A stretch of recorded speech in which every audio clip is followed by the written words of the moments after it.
श्री स्वामी समर्थ। ज्या व्यक्ती आपल्या नशिबाला दोष देतात आणि आपल्या जीवनाचा आनंद हिरावून बसतात, जीवनाचा खरा आनंद कशात आहे यासाठी ही कथा। श्याम नावाचा एक गृहस्थ होता। त्याच्यावर घरच्या सर्व जबाबदाऱ्या होत्या आणि त्यामुळे तो स्वतःला जास्त वेळ देऊ शकत नव्हता। तो रात्रंदिवस काम करायचा आणि त्याच्या मित्राला आणि कुटुंबाला त्यामुळे तो वेळ देऊ शकत नव्हता। त्याला कुणाकडे जाता येत नव्हते, त्यामुळे त्याचा आनंद हिरावला गेला। शेवटच्या वेळी त्याला कधी आनंद झाला हे त्याच्या लक्षात सुद्धा नव्हते, कारण तो कामात खूप व्यस्त होता आणि त्यामुळे त्याचे मानसिक स्वास्थ्यही बिघडत चालले होते। एके दिवशी तो एका साधूकडे गेला आणि त्या साधूंना त्यांनी या सर्व गोष्टी सांगितल्या। तो त्या साधूंना म्हणाला की मला माझी खूप काळजी वाटत आहे, मी स्वतःला वेळ देऊ शकत नाही आणि माझ्या कुटुंबाला देखील वेळ देऊ शकत नाही। आता मला काहीतरी मार्ग दाखवा। ते साधू बाबा म्हणाले, उद्या तू एका नदीजवळ ये।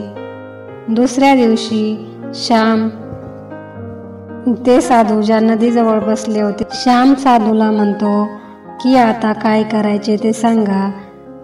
साधू महाराज म्हणतात की मी सांगेन, पण आधी नदीच्या त्या बाजूला जावं लागेल, म्हणजे त्या बाजूला गेल्यावर मी तुला काय करायचे हे सांगेन।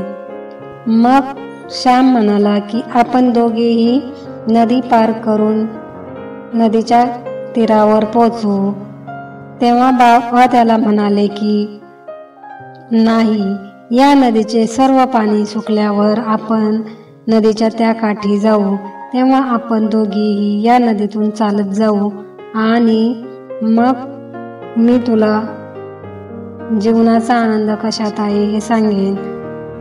तेव्हा श्याम म्हणाला, या नदीतील सर्व पाणी कधी आटणार असं काय म्हणताय बाबा, आणि मग कधी आपण कदाचित हे कधीच होणार नाही आणि आपण त्या बाजूला जाऊ शकणार नाही।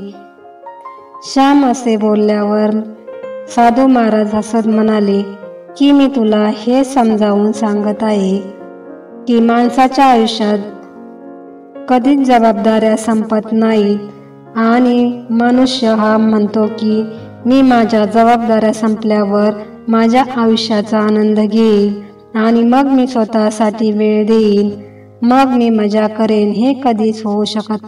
श्रीमंत असो की गरीब, प्रत्येकाच्या काही जबाबदाऱ्या असतात आणि त्या जबाबदाऱ्या पार पाडणे याला जीवन म्हणतात। या कथेतून असे शिकण्यास मिळते की आयुष्य खूप लहान आहे आणि वेळ खूप वेगवान आहे, म्हणून आपल्या आयुष्यातील प्रत्येक क्षणाचा आनंद घ्या, नाहीतर वेळ निघून जाईल।